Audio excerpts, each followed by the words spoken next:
Buenas tardes. Reciban un cordial saludo de parte del personal del Centro de Investigaciones en Contaminación Ambiental (SICA) de la Universidad de Costa Rica, que actualmente es designado como Centro de Colaboración del Organismo Internacional de Energía Atómica, OIEA, para la calidad y seguridad alimentaria y ambiental. El envenenamiento por picaduras de escorpión en el norte de África y Medio Oriente constituye un problema de salud pública relevante en esta región. El tratamiento de este problema requiere la administración de una terapia eficaz, como son los antivenenos provenientes del plasma de animales hiperinmunizados, para poder contrarrestar los efectos sistémicos propios del envenenamiento.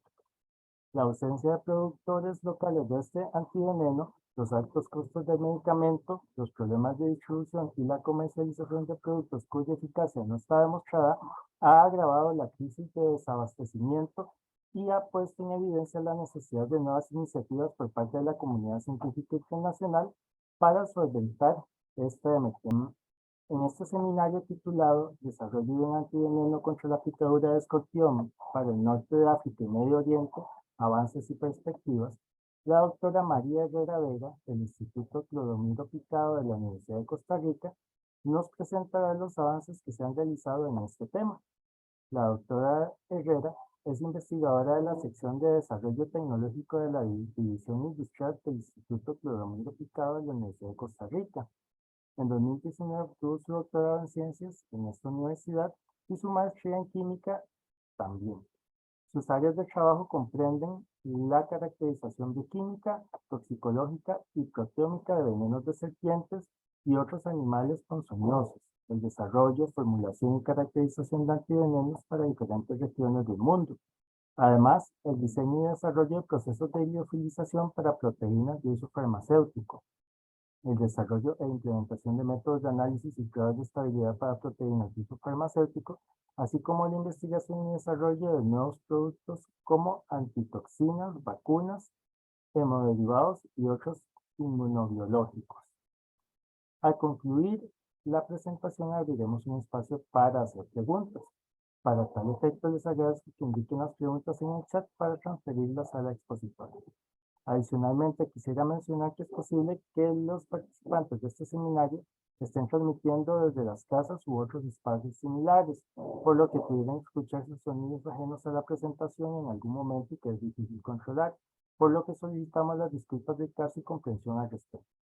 Sin más que agregar, le cedo la palabra a María. Bienvenido y muchísimas gracias por aceptar la invitación a participar en este seminario. Adelante. Está silenciada, María. Listo, ya.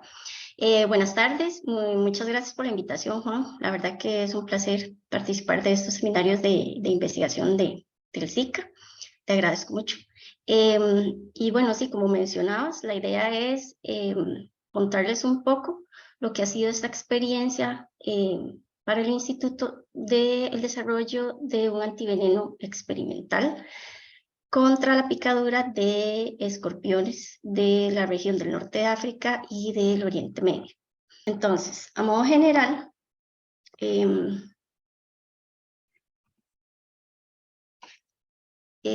nada más quería hacer hincapié en que entre las actividades sustantivas del Instituto Clodomiro Picado tenemos lo que es la producción de antivenenos, que creo que es una de las más conocidas del instituto. Tenemos también la actividad de investigación básica a cargo de los profesionales que trabajan en la Facultad de Microbiología del instituto. Otra de las actividades muy importantes en las que se enfoca el instituto es la acción social, en donde se dan capacitaciones a diferentes organizaciones, como es el caso del Cuerpo de Bomberos. Se realizan charlas en regiones indígenas sobre prevención y tratamiento de mordedura de serpiente.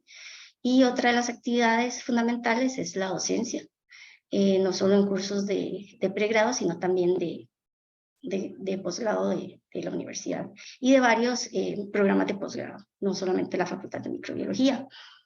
Dentro de la división industrial, donde se realiza la actividad productiva del instituto, tenemos varias secciones. Entonces tenemos la sección de producción, que es la que está vinculada directamente al procesamiento del plasma para la producción de los antivenenos.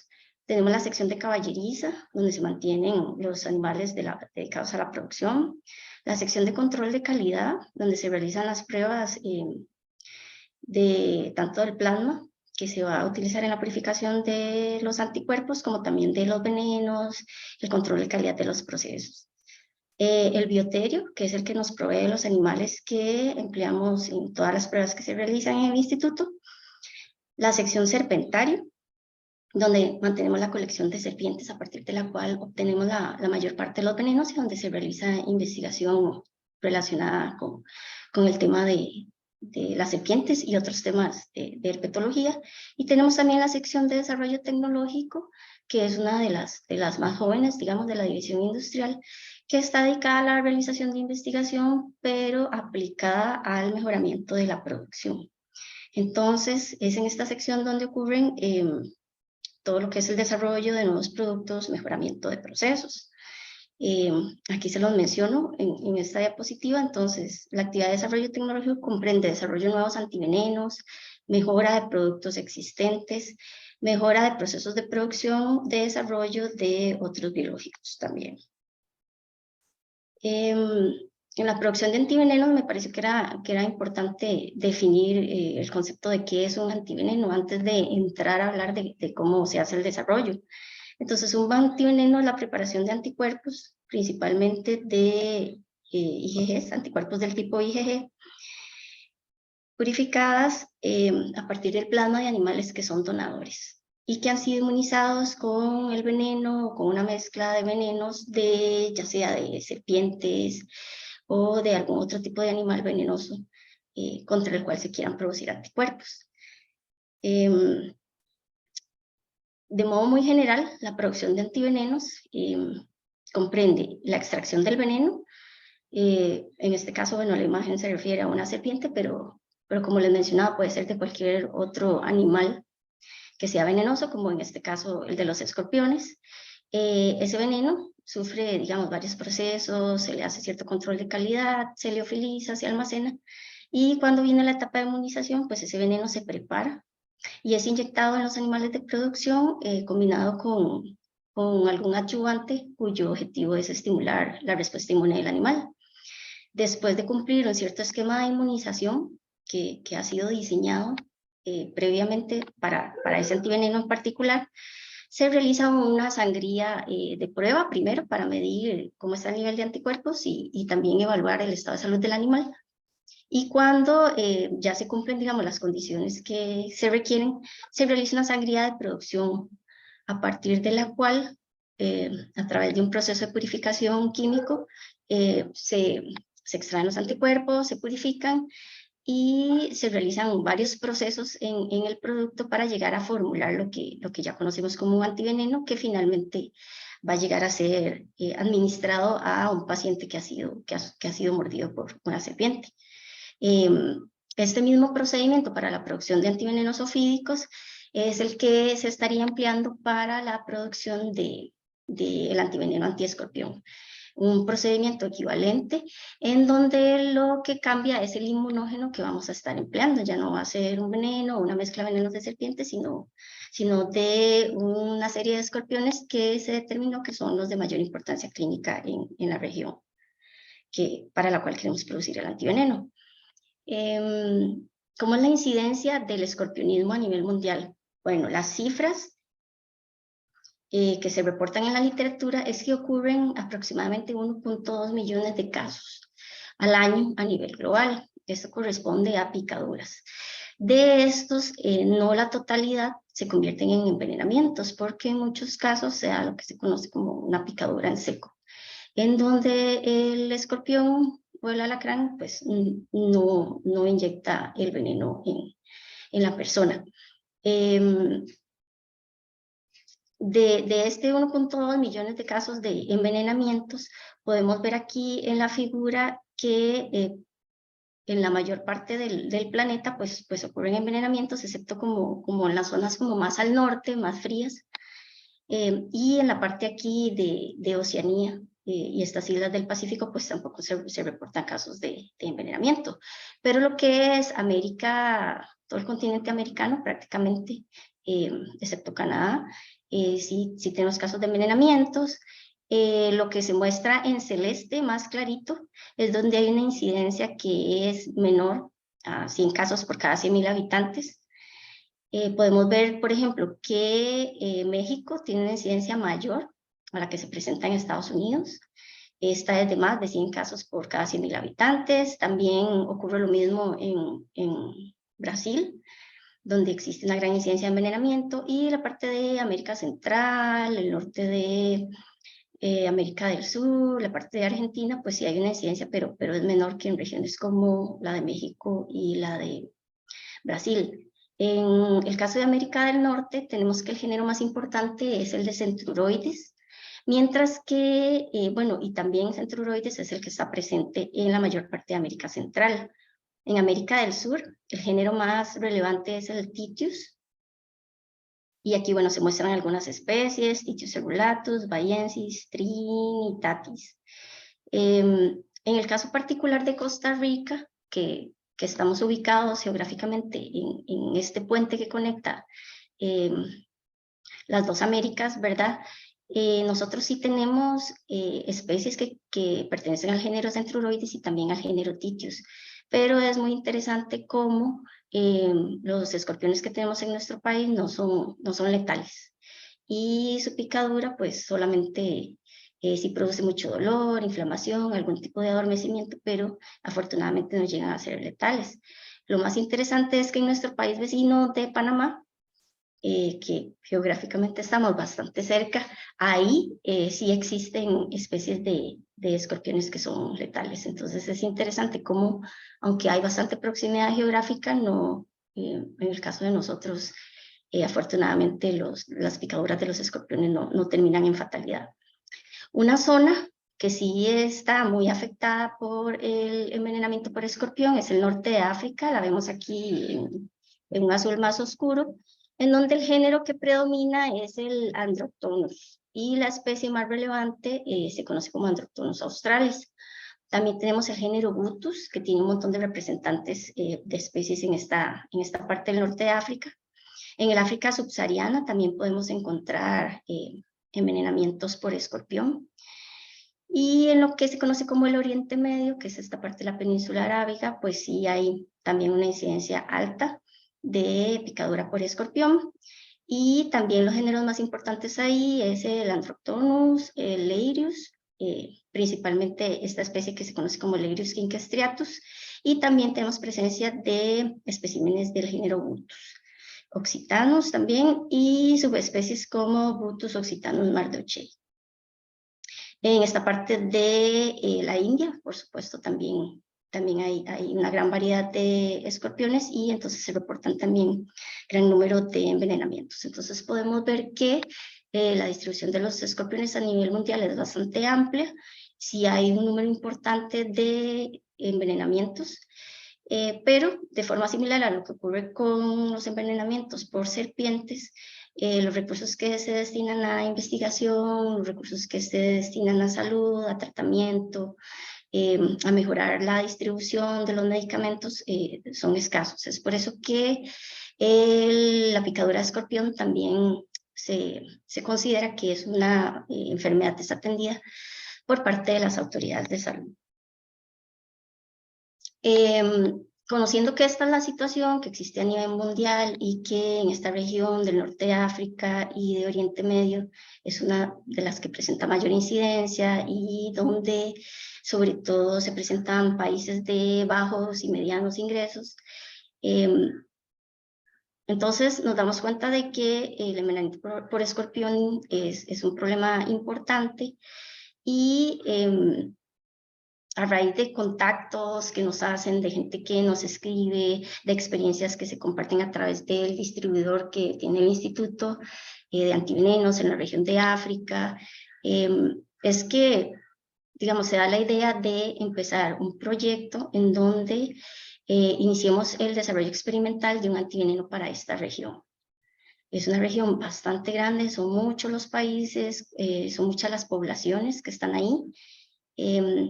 Al igual que en el envenenamiento fídico, los principales afectados son agricultores, gente de escasos recursos que trabaja la tierra. Los niños son uno de las poblaciones más vulnerables en el escorpionismo. Entonces, tratando de responder a este problema que se presenta y que ya se ha convertido en una crisis en esta región, es que el instituto decide iniciar en este proyecto de desarrollo de este antiveneno experimental. Entonces, son muchas las especies de escorpiones que se encuentran ubicadas en esta región. ¿Cómo decidimos cuáles venenos utilizar? Entonces, la Organización Mundial de la Salud y otros organismos internacionales tienen clasificados cuáles son las especies, no solo las más letales, sino también las de mayor relevancia médica. No necesariamente se requiere que un veneno sea muy letal para que sea considerado de relevancia médica, sino que se toman en consideración otros aspectos como la incidencia, también la agresividad del animal, eso es muy importante, y lo mismo ocurre en el caso de las serpientes. Pero sí coincide también, digamos, que especies con venenos muy tóxicos se encuentran también en esa categoría de relevancia médica. Para iniciar, entonces, en el desarrollo de este antiveneno, decidimos empezar a trabajar con estos 3 venenos de escorpión. Tenemos el de Androctunus australis, que es un escorpión que produce mucho veneno y es uno de los venenos de escorpión más letales que se encuentra en esta región. Androctunus australis está distribuido en toda la parte del norte de África, en toda esta parte de Oriente Medio y también aquí en Pakistán. Se puede encontrar también este escorpión. Es un escorpión de aproximadamente 10-11 centímetros, que es ya un tamaño considerable para un escorpión.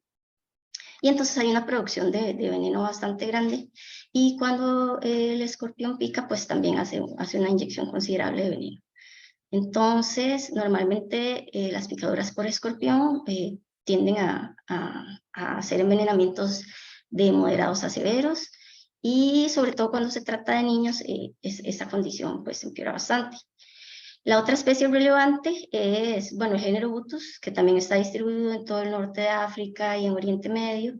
En realidad ahí hay muchas especies de Butus. Es difícil hacer una diferenciación, hacer un reconocimiento, porque las diferencias, digamos, en la apariencia de las especies y de las subespecies son demasiado pequeñas. Entonces, normalmente, digamos, a la mayoría se le reconoce como Butus occitanos, y se habla de algunas subespecies dentro de las cuales se encuentra este Butus mardochei, que también es uno de los que provoca mayor número de envenenamientos. Butus mardochei es un problema bastante grande en Marruecos. Particularmente en Marruecos es un problema significativo, y sobre todo la mayor parte de las picaduras se dan en niños, y se ha llegado a alcanzar una tasa de mortalidad, de fatalidad más o menos del 9% de los envenenamientos en niños terminan en fatalidad. Entonces sí es como de interés el uso de este veneno en la producción del suero antiescorpión.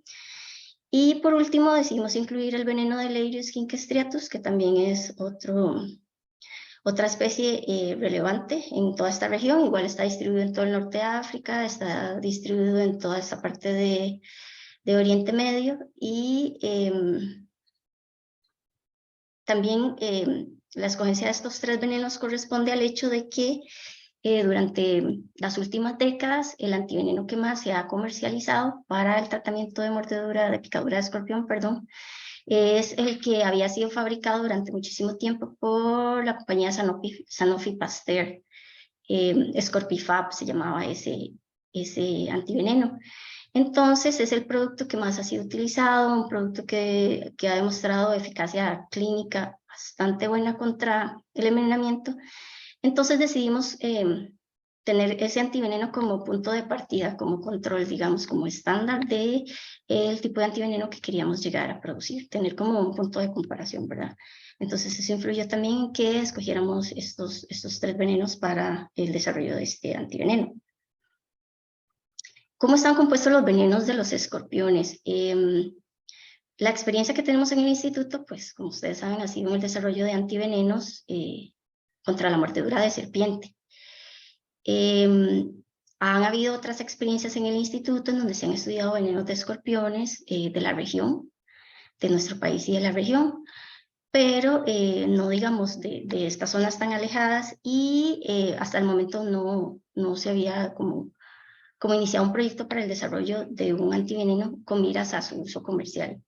Entonces, lo primero que nos interesa es como entender un poco cómo están compuestos los venenos y qué tan diferentes son de lo que estamos acostumbrados a trabajar, que serían los venenos de serpiente. Nosotros no hemos realizado en el instituto estudio de los venenos, por lo menos en la sección de desarrollo tecnológico con miras al desarrollo de este antiveneno, pero sí hicimos una revisión de literatura en donde pues está caracterizado cómo es la composición de los venenos de escorpión en términos generales, y para estos géneros como es Androctonus, Butus y Leirius, pues sí se encuentra como bastante literatura. La mayoría de estos trabajos han podido elucidar la composición proteica de los venenos haciendo uso de la plataforma de análisis proteómico que ya tiene un par de décadas de haberse desarrollado, que se emplea muchísimo para el estudio de venenos de serpiente y que pues ha tenido muchísimo éxito también en el estudio de los venenos de escorpión. Esta plataforma hace uso de técnicas como es el HPLC, la electroforesis en 2 dimensiones, digestión de los péptidos de las proteínas que se obtienen de la electroforesis, y posteriormente todo eso se pasa a espectrometría de masas, en donde se hace pues ya análisis de los espectros, de la huella peptídica que se obtiene de los péptidos, se hacen comparaciones con bases de datos, y al final lo que nos permite obtener este análisis es una información como la que se muestra aquí en esta figura. Para la mayoría de los venenos de escorpiones del viejo mundo, como se les conoce a los de esta parte que se encuentran en Europa, en África, en Asia, están compuestos principalmente de toxinas bastante pequeñas que actúan sobre canales de sodio dependientes de voltaje.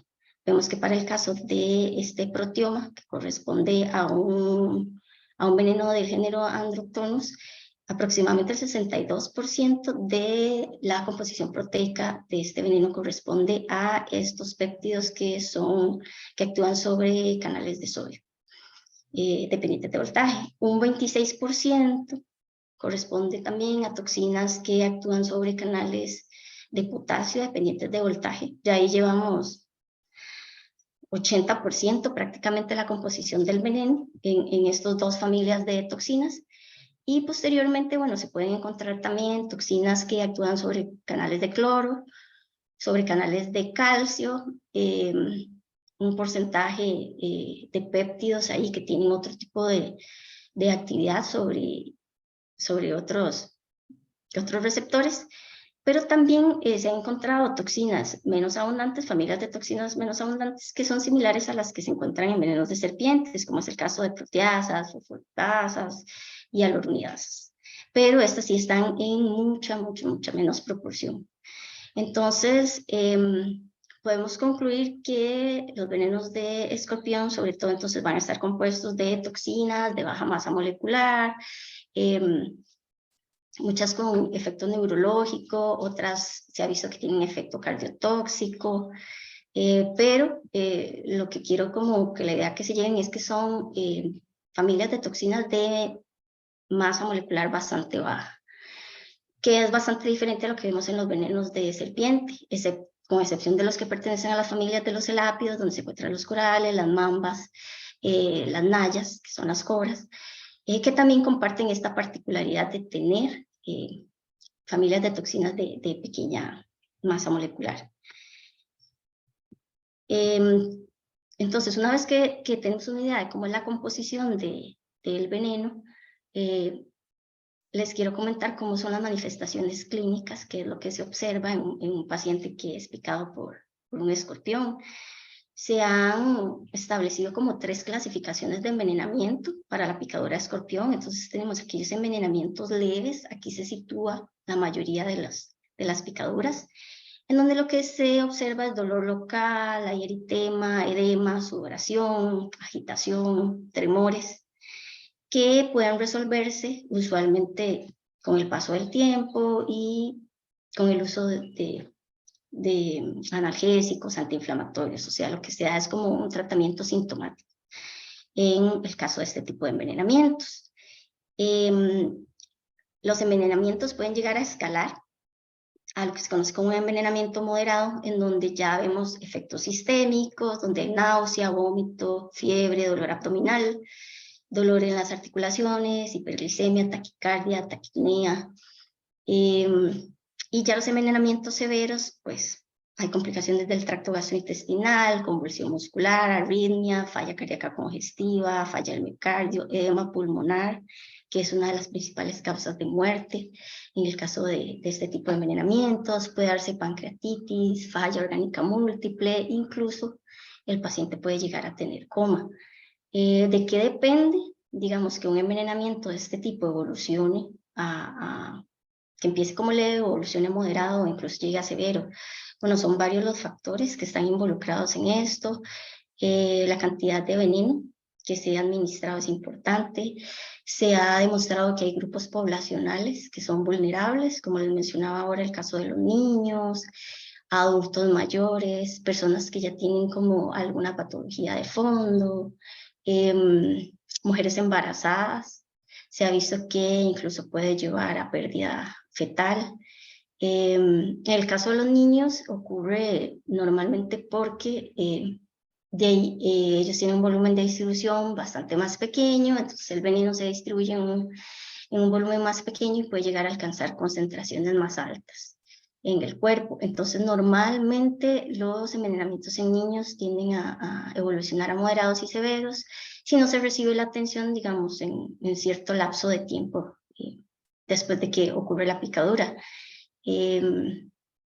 También depende mucho del tipo de escorpión. Ahí les mencioné que hay unas especies que tienen venenos más letales que otras o más tóxicos que otras, entonces sí hay una serie de factores ahí a considerar, como el tiempo, que se demora en recibir la atención, la cantidad de veneno que se inyectó, si la víctima pertenece a un grupo de riesgo, si hay alguna condición de fondo y también del tipo de escorpión que se esté tratando. Todos estos efectos, ¿verdad? Sobre todo los que son moderados y severos, se producen porque el efecto de estas toxinas que les mencionaba sobre canales de sodio y canales de potasio van a producir liberación de catecolamina, sobre todo de adrenalina, noradrenalina, dopamina, y eso genera un montón de efectos a nivel de sistema simpático, parasimpático, generan vasoconstricción, y la náusea, los vómitos, o sea, todo este tipo de manifestaciones clínicas vienen como resultado de esa liberación excesiva de catecolaminas que se produce durante el envenenamiento por acción de estas toxinas que actúan sobre canales de sodio y de potasio. Entonces, se conoce un poco ese mecanismo y se sabe que por ahí es que viene el asunto del envenenamiento, así es como más o menos transcurre. Ahora, ¿cuál es el tratamiento que se le da a estos envenenamientos? Entonces, prácticamente consiste en 2 terapias. La primera es el uso de un antiveneno que sea específico, eso es muy importante. Los antivenenos tienen especificidad, eso quiere decir que deben ser empleados para tratar el envenenamiento de una especie que haya sido utilizada en la producción del antiveneno. Entonces, si se hizo un antiveneno con el veneno de escorpiones de esta región, de América, Centroamérica o América del Norte, ese antiveneno no puede llegar a ser utilizado en el norte de África o en el Medio Oriente porque existe esto que se llama especificidad. Entonces, cuando el animal recibe el veneno, él va a ser estimulado a producir anticuerpos contra esas toxinas. que pertenecen a esos venenos en particular. Y si bien es cierto que existe el fenómeno que se conoce como reacción cruzada, en donde los anticuerpos pueden llegar y reconocer algunos determinantes en toxinas de venenos que no son precisamente la misma especie, pero tal vez sí del mismo género, eso existe, está circunscrito a eso, o sea, a especímenes del mismo género o de zonas geográficas cercanas, digamos, a donde se colectó el veneno que se empleó en la inmunización. Entonces sí es muy importante esto de la especificidad del antiveneno, porque sucede mucho en estos países en donde los envenenamientos por serpiente o por escorpión son un problema muy relevante, sucede mucho que circulan en el mercado, incluso en el mercado negro, antivenenos que no corresponden, o sea, que no son hechos para neutralizar todos los venenos, ¿verdad? Y entonces lo que va a pasar es que no va a haber eficacia y se sigue poniendo en riesgo la vida de la persona. En el caso de esta región del norte de África y de Oriente Medio, que también es conocida como MENA, por sus siglas en inglés, todos estos países se agrupan en esta región que se conoce como MENA. Les comentaba que el antiveneno que se distribuía hasta mediados de la década pasada era el producido por la empresa Sanofi Pasteur, conocido como Scorpifab.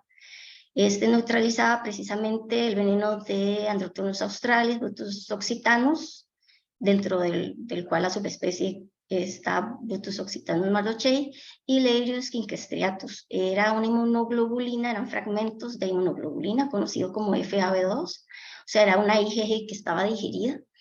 Y era una presentación de ampollas de 1 mililitro, liofilizadas en su mayoría, también circularon presentaciones líquidas, en donde se declaraba que la neutralización de estos venenos, de cada uno de estos venenos, era de al menos 50 DL50. Ya más adelante vamos a ver qué significa ese número.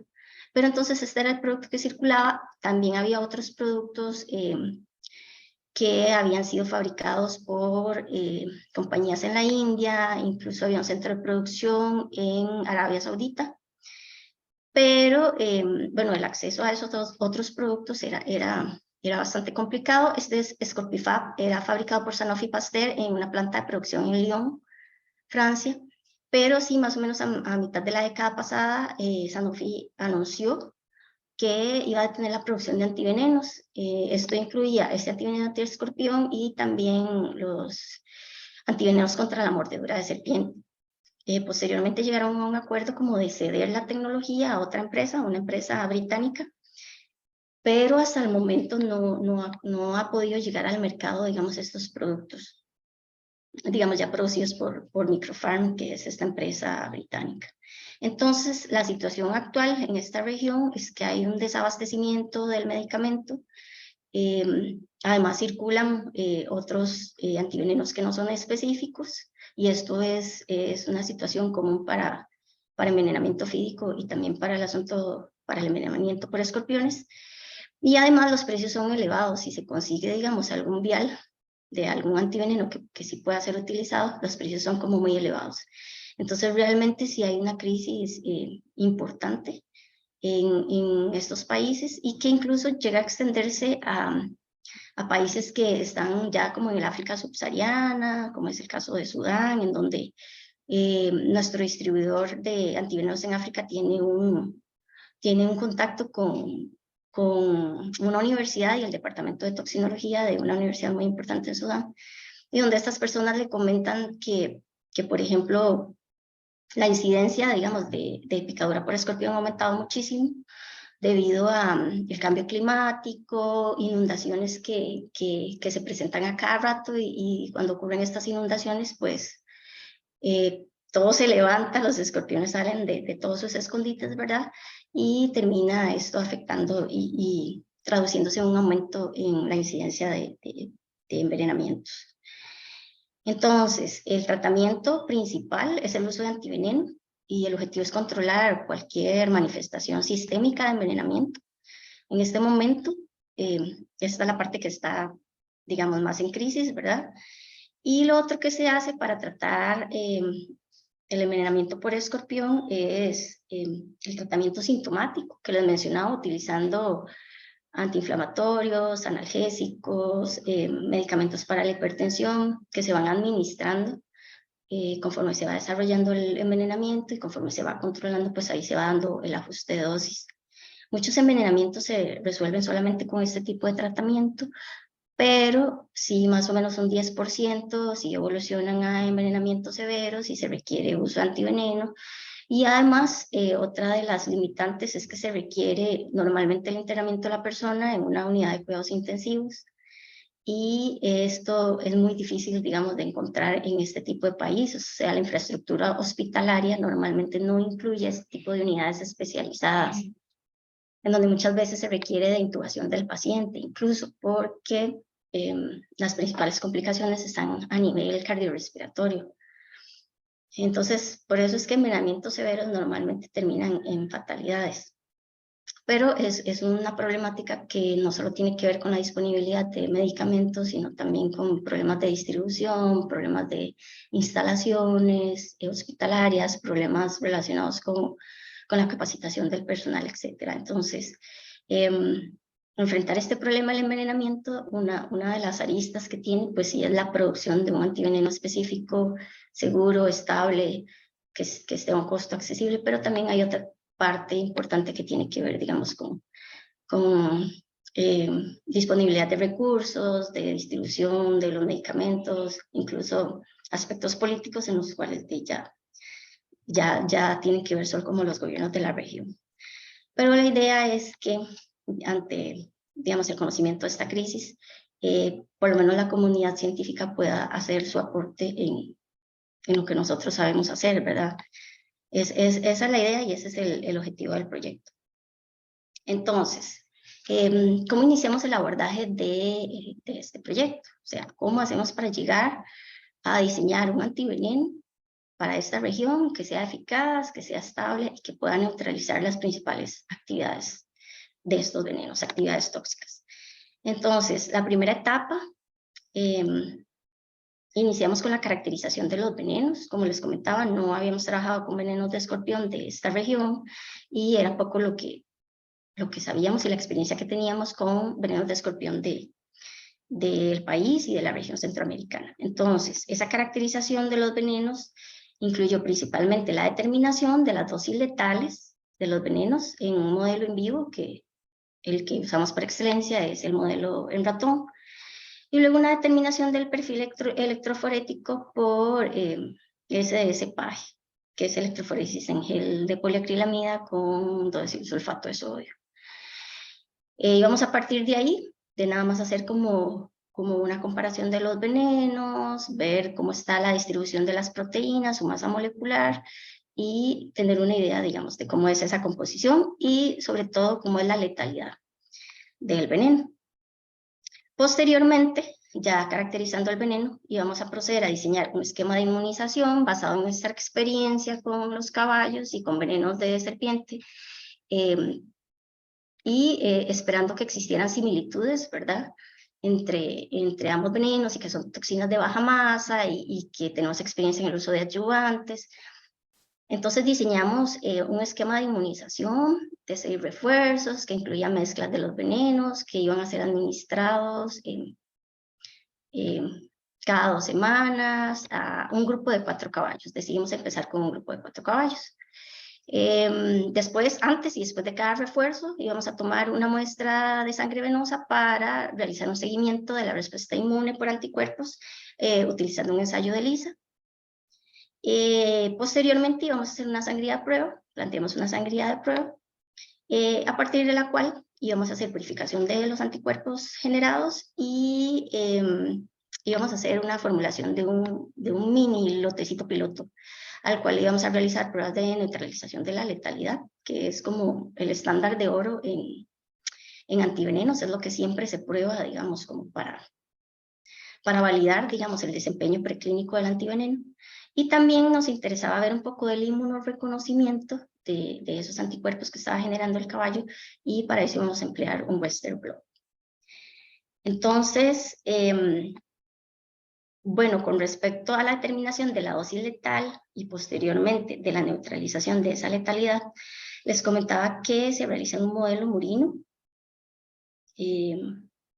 Para los que no están familiarizados, lo que se hace es, en el caso de la determinación de la dosis letal, se inyectan grupos de ratones con cantidades crecientes de cada uno de los venenos por diferentes rutas de administración.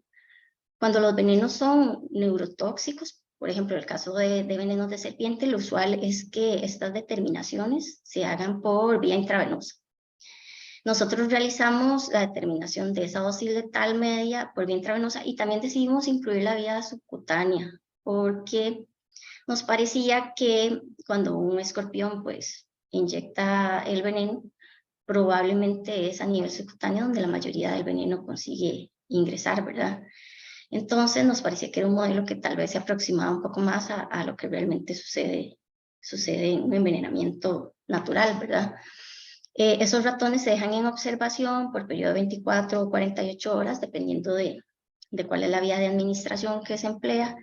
Y posteriormente lo que uno hace es determinar el número de animales que sobreviven. La dosis letal media precisamente es la cantidad de veneno que consigue matar al 50% de los ratones. Entonces, el resultado de las muertes con la cantidad de veneno,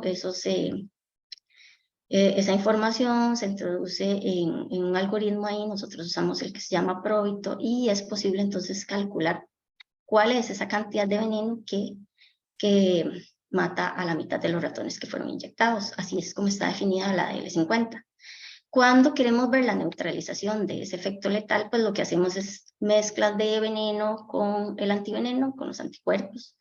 Si no es un purificado, entonces con el plasma crudo del animal que está produciendo los anticuerpos.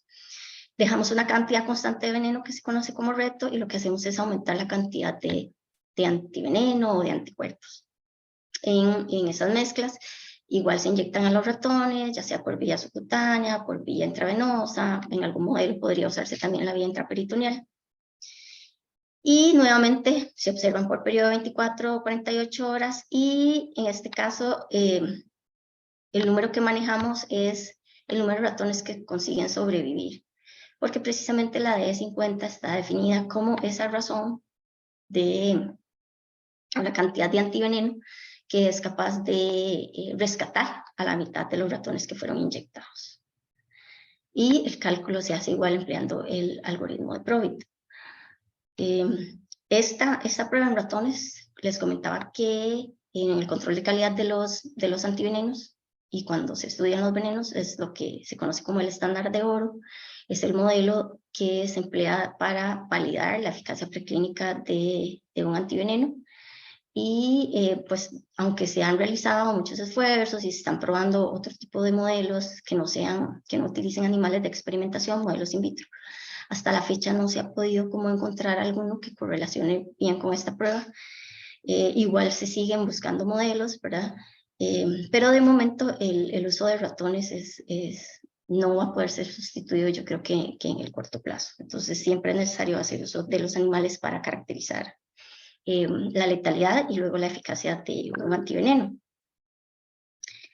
Bueno, ¿qué resultados obtuvimos? Entonces, cuando estudiamos los 3 venenos por la vía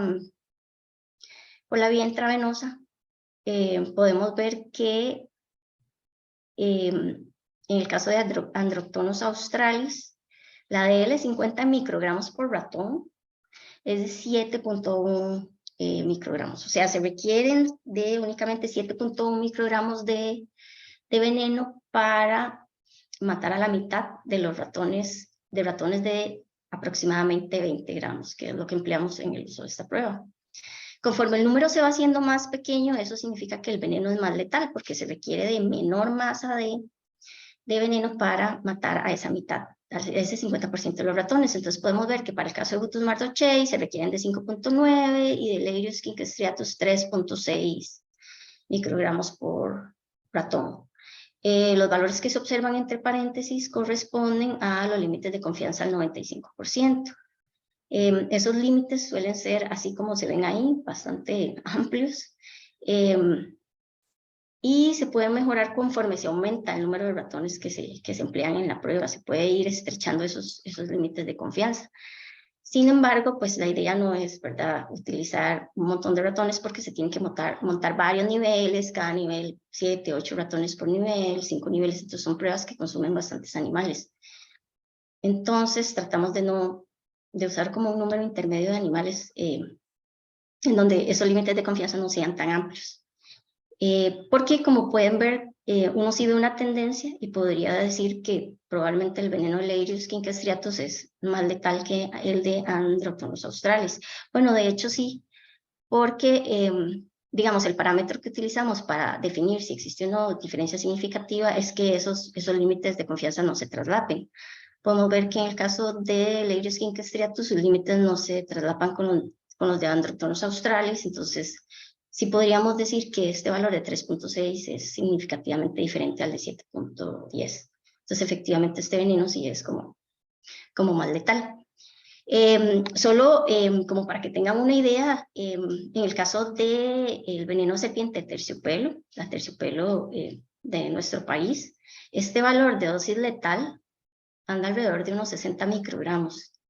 Entonces es 10 veces o 15 o casi 20 veces mayor que para estos venenos. Entonces, solo como para que tengan una idea de cómo es la letalidad de estos venenos. O sea, sí se requiere muy poquito de estos venenos de escorpión para matar a los animales. Entonces, sí son bastantes más letales de lo que nosotros estamos acostumbrados a ver en el caso de venenos de serpientes. Por lo menos de los de nuestra región. Cuando ya hablamos de venenos de serpientes, de cobras, mambas, taipanes, estos números son todavía mucho menores que en el caso de estos escorpiones. Pero para lo que nosotros tenemos, digamos, en nuestro país y lo que estamos acostumbrados a trabajar con más frecuencia, una dosis letal de 3.6 microgramos es una dosis bastante baja. Ahora, cuando analizamos el perfil electroforético y entonces hicimos una separación de las toxinas de cada uno de los venenos, esto se hace por masa molecular en este gel de poliacrilamida, podemos ver que tenemos, bueno, en este primer carril de este gel de electroforesis, marcadores de amplio rango que van desde 160 kiloaltos hasta 3.5 kiloaltos. Y aquí tenemos el veneno en este segundo carril de Androctonus australis, el de Butus mardochei y el de Leiurius quincke striatus. Y lo que me interesa aquí que vean es que la mayoría de las toxinas están concentradas en esta región de menos de 30 kiloaltos. Y sobre todo aquí, entre más intensa la banda, es porque hay mayor concentración probablemente. Y vemos que es de menos de 15 kiloaltos. De hecho, la mayoría está alrededor de 10 kiloaltos. Y esto corresponde precisamente a esas neurotoxinas y cardiotoxinas que les comentaba y que actúan sobre canales iónicos, que normalmente tienen masas moleculares por debajo de los 10 kiloaltos, 6, 8 kiloaltos aproximadamente. Entonces ahí está concentrada, como lo vimos, digamos, en la teoría, coincide, digamos, este perfil, coincide con lo que está descrito para los venenos de escorpiones. Cuando tenemos venenos de serpientes, la mayoría de las toxinas, cuando se trata de vipéridos, donde está la terciopelo, la cascabel, la batabuey, la mayoría de las toxinas están concentradas en esta zona, o sea, por encima de los 40 kiloaltos. Entonces sí es interesante para nosotros y es bastante diferente trabajar con estos venenos en donde sobre todo lo que vamos a tener son toxinas de baja masa molecular. Entonces ahí confirmamos que los venenos pues efectivamente corresponden a lo que esperábamos. Una vez que realizamos la inmunización de los caballos con una mezcla de estos venenos, tomando en consideración aspectos como cada cuánto inyectar, cuánto poner de cada veneno, si hacer una mezcla en partes iguales o no, todo eso fueron cosas que definimos de acuerdo a nuestra experiencia con venenos de serpientes. Aquí no lo muestro porque en realidad, digamos, sí se realizaron muchos experimentos, se probaron varios adyuvantes, pero lo más relevante es que podemos ver que en el tiempo, como es de esperar, pues sí hay un aumento en la respuesta inmune de los animales. Esta figura corresponde solo al veneno de Androctonus australis, pero tenemos una similar para cada uno de los venenos. Aquí se muestran los caballos individuales, cada uno de ellos individuales, y es interesante ver cómo esta curva celeste y la curva roja corresponden al equino número 7 y el equino número 47. Este es un promedio, pero un promedio teórico de los 4 equinos, no corresponde a un pool de las muestras del plasma, sino nada más promedié la absorbancia para los 4 caballos en cada uno de estos tiempos. Pero quería como llamar la atención sobre estos 2 caballitos aquí, el equino 58 y el equino 163, que en realidad no consiguen cómo levantar respuesta en este esquema prácticamente a los 80 días de iniciar el esquema de inmunización. Y esto es un fenómeno que nosotros hemos observado ya en repetidas ocasiones con nuestros animales de producción de suelo antiofídico, en donde hay algunos animales que simplemente no consiguen despertar respuesta por anticuerpos contra algunos venenos en particular. En el caso de estos 2 caballos, este fenómeno se repitió para los 3 venenos. Entonces, ahí es donde entran en juego ya como las particularidades de cada individuo, ¿verdad? Las individualidades, que también es algo que se observa, digamos, en las personas. Nosotros respondemos diferente, cada individuo responde diferente a su sistema inmune, a las vacunas, a todo. Entonces, digamos, no es una sorpresa, es un fenómeno esperable, y nosotros lo hemos visto consistentemente como cuando trabajamos con venenos de serpientes, ahora lo estamos viendo con venenos de escorpiones. Entonces, es interesante, por eso nos gusta hacer este ejercicio de evaluar la respuesta inmune individual, porque cuando ya se hace un pool, pues esas individualidades se pierden y lo que uno observa, digamos, es nada más el resultado de la respuesta por anticuerpos de todo el grupo. Pero en este caso, como se trataba de un grupo pequeño, pues fue interesante ver eso. Para estos 2 animales hay una respuesta como la esperada. Ya más adelante les voy a contar qué estamos haciendo para mejorar la respuesta de esos 2 caballitos. Pero bueno, entonces aquí estamos viendo que efectivamente conseguimos por lo menos despertar respuesta por anticuerpos, IgG es lo que estamos viendo en este caso, en la mitad de los animales que estamos empleando, que es un N bastante pequeño, la verdad.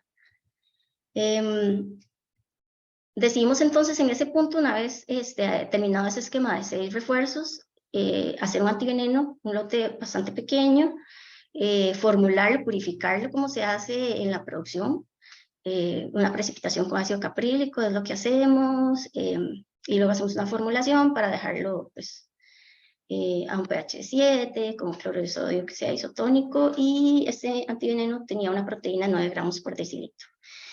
Y para este caso en particular, entonces, realizamos las pruebas de neutralización de letalidad en ratones por vía intravenosa y también por vía subcutánea, para observar si existe diferencias dependiendo de la vía de administración, que usualmente sí, es normal observar diferencias tanto en la dosis letal de los venenos, dependiendo de la ruta de administración, y también en la dosis eficaz media, en la neutralización de ese efecto. Entonces, podemos ver, aquí en negrita está el valor de neutralización en miligramos de veneno por mililitro de antiveneno. Entonces, este antiveneno, para el caso del veneno de Androctonus australis por vía intravenosa, logramos neutralizar 1.29 miligramos de veneno por cada mililitro de antiveneno. Para el caso de Butus mardochei fue de 1.58 y Leiris striatus 1.58 también. Por vía subcutánea, en realidad las neutralizaciones son bastante similares, están más o menos en el mismo rango, 1.42 miligramos por mililitro, 1.17, 1.60. Cuando se hace el cálculo, bueno, hay otra forma de expresar y es la que normalmente usan los fabricantes de este tipo de antivenenos antiescorpión, y es expresar el resultado en número de DL50 neutralizadas. Entonces, en verde decidí hacer ese cálculo en DL50 y entonces aquí se muestra, para el caso de Androctonus australis por vía intravenosa corresponde a 182 DL50, para Butus mardochei 268 y para Leiris striatus 439. Este número va aumentando porque como está expresado en términos de DL50, y yo les mostré ahora que este veneno de Leiris striatus era el que tenía una dosis letal más pequeña de 3.6 microgramos, pues cuando se expresa entonces el número de L50, el número se hace más grande, ¿verdad? Cuando la dosis letal es más pequeña, por eso va aumentando. Y por vía subcutánea el fenómeno es exactamente el mismo. Este veneno, el Leiris striatus, tiene también una dosis letal más baja por vía subcutánea que los otros 2 venenos, y por eso, cuando se expresa en términos de L50 neutralizadas, también el número es mayor en apariencia.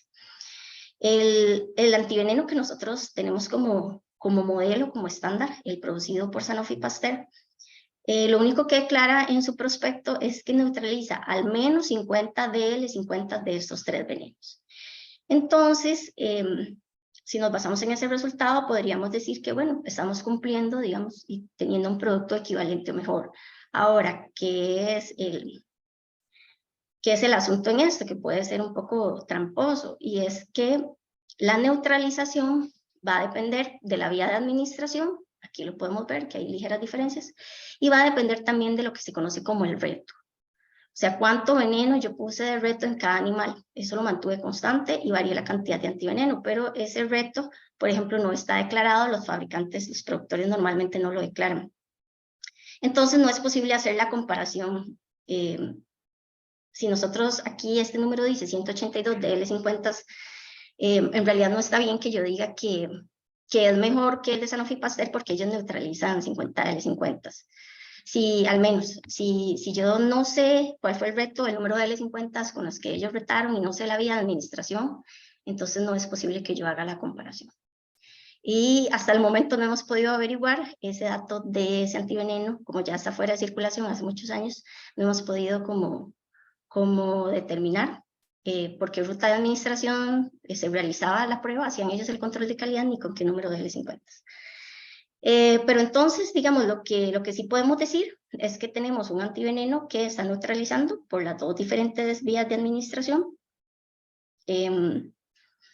Esta neutralización, otra vez, es como les digo, relativo, o sea, ese valor de 50 DL50, que depende del reto y de la vía de administración, igual es un número que es un poco arbitrario, ¿verdad? ¿Por qué 50? ¿Por qué no 60? ¿Por qué no 100 DL50? Bueno, eso es algo que en realidad la eficacia solo realmente se puede determinar en la clínica. Como este antiveneno sí fue probado a nivel clínico y demostrada su eficacia, pues para nosotros sí es muy importante conocer o poder tener un vial de este antiveneno y hacerle las pruebas comparando el nuestro con el de Sanofi y por la misma ruta y con el mismo reto, y así poder establecer, bueno, si son equivalentes o no. Pero de momento, digamos, el panorama sí está bastante bien en el sentido de que tenemos animales respondiendo. Este antiveneno, este purificado, se realizó con el pool de los 4 animales, de plasma de los 4 animales, a pesar de que había 2 caballos que tenían en realidad una respuesta, por lo menos por ELISA, bastante baja, por ELISA. Pero algunas veces, o varias veces, el ELISA no necesariamente correlaciona bien con lo que es una neutra. Para estudiar un poco estos caballos, digamos, individuales y por qué, y ver un poco, digamos, si era que estaban produciendo anticuerpos o no, realizamos un experimento de inmunoreconocimiento con Western blot para los 4 caballitos individuales y este fue el resultado que obtuvimos. Entonces podemos ver, digamos, lo que se hace en un Western blot es que se corre un gel de electroforesis, se separan las proteínas de cada uno de los venenos. Aquí se puede ver Androctonus australis, Butus, Leius. Y luego ese gel, las proteínas en ese gel se transfieren a una membrana de nitrocelulosa. Y posteriormente, ya una vez que están inmovilizadas ahí, pues se agrega la muestra, se deja interactuar los anticuerpos durante un tiempo y posteriormente se agrega un segundo anticuerpo que está marcado con una enzima y que reconoce al anticuerpo equino. Y luego se usa un sustrato precipitable que da color. Entonces, podemos ver que para el caso del equino 7, el equino 47, pues hay un reconocimiento de toxinas en los 3 venenos, en todos los rangos de masa molecular. Entonces aquí toxinas debajo de 20 kilodaltons, para el caso de Androctonus australis, pues el caballo 7 la reconoce, el caballo 47 también, el 58 y el 163 también en el caso de Androctonus australis. De Butus mardochei podemos ver algunas diferencias, por ejemplo, podemos ver que el equino 58 prácticamente no reconoce casi nada después de 40 kilodaltons.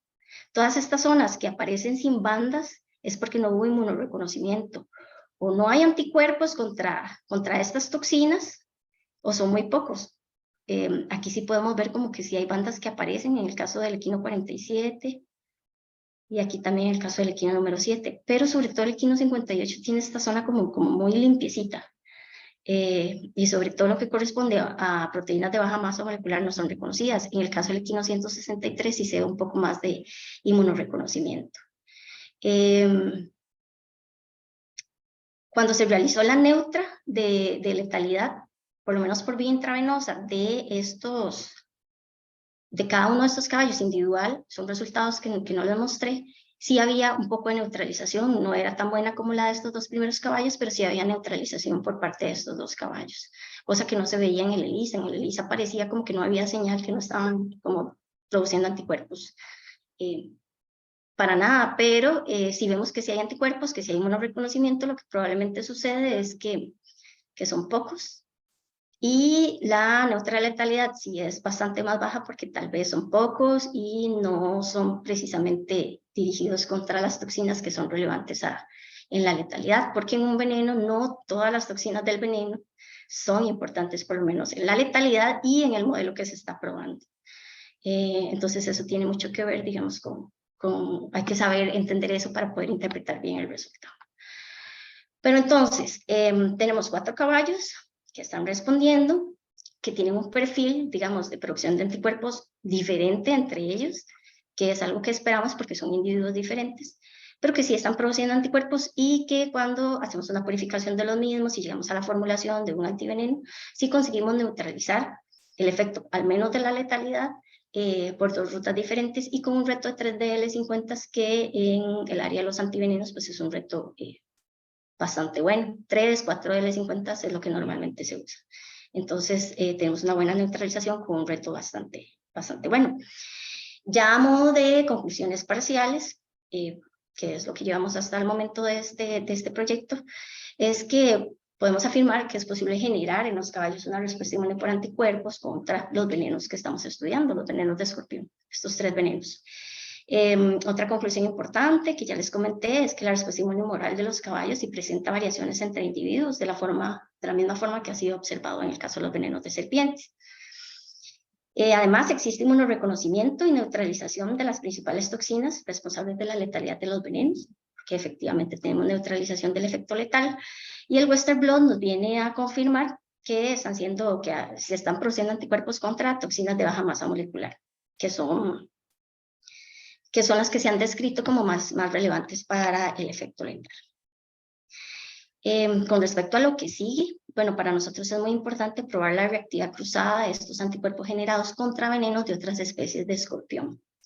Pueden ser otras especies de los mismos géneros que ya fueron utilizados aquí, como el de Butus, Androctonus, Leiurus, o podrían ser incluso venenos de la misma especie, podría ser Androctonus australis también, solo que de otra región, de otro país, porque digamos, si hay variación geográfica, se ha observado que, por ejemplo, en venenos de serpiente, la misma especie, el veneno de la misma especie, pero de 3 países diferentes de África, pues sí tienen incluso composición un poco diferente, tal vez hay más abundancia de unas toxinas o de otras, y eso viene a afectar un poco la neutralización.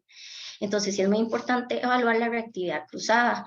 En el caso de Sudán, que sabemos que es un país que está muy interesado en que el instituto produzca este antiveneno, ellos tienen un Androctonus que se llama Amorexi, y ellos ellos están interesados en que el antiveneno sea eficaz, neutralizando la letalidad de este Androctonus. Entonces, bueno, nosotros estamos ya en el proceso de adquirir el veneno para probar efectivamente si existe neutralización cruzada por parte de los anticuerpos que ya tenemos, o si sería necesario introducir este veneno en la mezcla de inmunización. En el caso en el que no veamos neutralización cruzada, no haya neutralización de la letalidad de esta otra especie, pues sí sería necesario incluir este veneno. Y conforme más venenos podamos incluir en este estudio de neutralización cruzada, pues eso nos permitiría decir si es posible expander el uso del antiveneno a otros países de la región. Otro aspecto que nos queda por trabajar es el diseño de otras estrategias de inmunización para favorecer la respuesta inmune de animales como estos 2 caballitos que no estaban generando una cantidad aparentemente suficiente de anticuerpos. Ya hemos probado un par de ayudantes más con resultados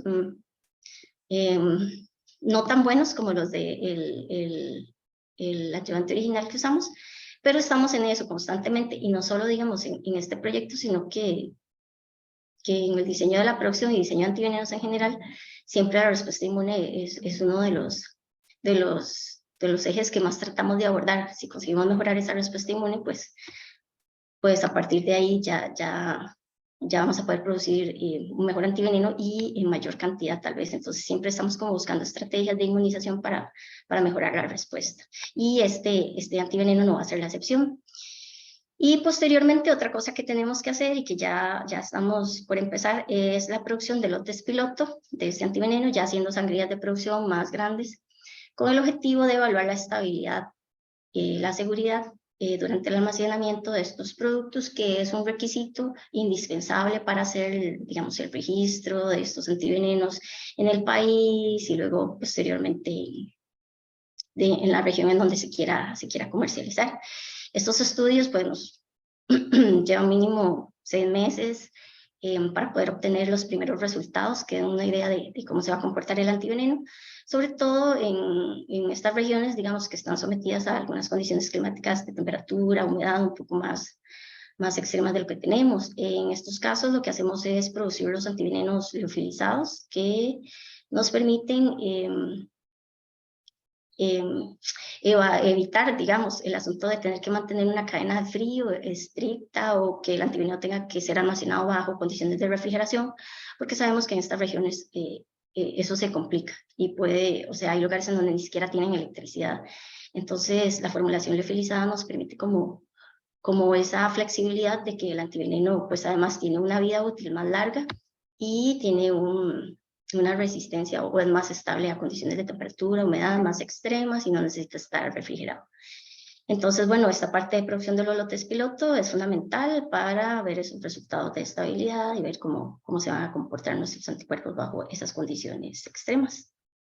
Bueno, eso sería lo que tenía para presentarles hoy y quiero agradecerles la atención y si tienen alguna consulta, pues con muchísimo gusto. Muchas gracias, María, por esta excelente presentación y muchas felicitaciones por todo ese gran trabajo. A continuación, abrimos el espacio de preguntas. Por cuestión de tiempo vamos a tener un par de preguntas, nada más. Entonces, si gustan, pueden ponerlas en el chat. Yo tenía una pregunta, María. Más o menos, ¿cuánto tiempo tarda o toma el proceso este de desarrollo de un antiveneno desde que, digamos, se plantea la inquietud o la necesidad hasta que ya se logra la comercialización? O si ya dice, ya está listo, aquí está todo. Sí, bueno, la parte de desarrollo, digamos, como de la parte tecnológica, en este momento, este antiveneno en particular, ya llevamos 1 año y en realidad ha sido rápido. Creo que tiene mucho que ver con los 50 años de experiencia, más de 50 años que el instituto tiene acumulado en producción de anticuerpos, empleando caballos como animales de producción, ¿verdad? Entonces creo que esa es una de las razones que nos ha significado una ventaja bastante grande. Ya para llegar a comercializarlo, sí son varios años y tiene mucho que ver también, digamos, hay mucha política detrás de esto que ya se nos escapa a nosotros de las manos, ¿verdad? Una vez que tenemos estudios de estabilidad, una vez que llenamos los documentos de registro, otorgarnos un registro a veces puede demorar 1 año, imagínate nada más, digamos, teniendo la documentación ahí. Entonces, sí, puede ser que un antiveneno vea la luz ya en el mercado 3, 4 años después de que se inició su desarrollo. Si su desarrollo todo salió, ¿verdad? Así como Sí, sobre claro. ruedas y súper bien. A veces solo el desarrollo podría llevarse precisamente 3, 4 años y luego viene toda esta parte de registro y así. Pero depende mucho, ajá. Incluso la región donde se quiera comercializar y eso.